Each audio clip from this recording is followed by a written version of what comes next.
Steve Chappell, Sassoon Resource Conservation District. Steve was part of a panel in November describing the activities in the Sassoon area. Welcome back. Good afternoon. Appreciate the opportunity to address the Commission. I'd like to first thank staff for sharing the draft, and I'd like to say that the comments that I've provided and the revisions that were made have, in my opinion, significantly improved the document. But I come today to talk specifically about Sassoon Marsh and this idea that you can't treat the Delta and Sassoon equally. A lot of these discussions, Sassoon has a long history of wetland conservation and stewardship. When we talk about doing habitat restoration in Sassoon, you're really talking about trading one wetland and wildlife resource for another.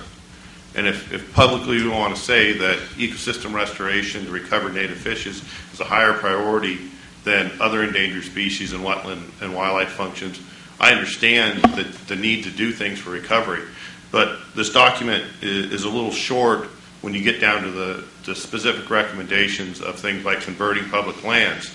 Sassoon Marsh, a lot of those lands were purchased in the 30s and 40s as waterfowl habitat sanctuaries. There's covenants on the land associated with the sportsman dollars that were used to acquire them, as well as private landowners over the years that have donated their properties to the Department of Fish and Game with an intended purpose that they would continue to be maintained by the department for public benefit, but around waterfowl interests.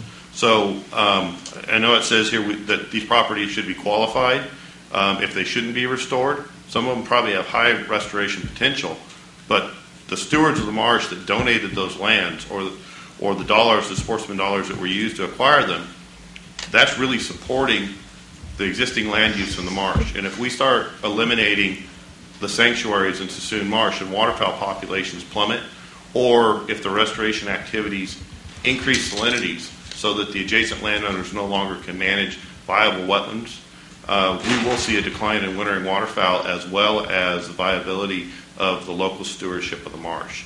So I'm not saying that these recommendations don't have merit, but I would say instead of barriers to restoration, these are the realities of restoration. They're not existing land use and conservation of the wetlands in the marsh. Shouldn't be seen as a barrier and an impediment.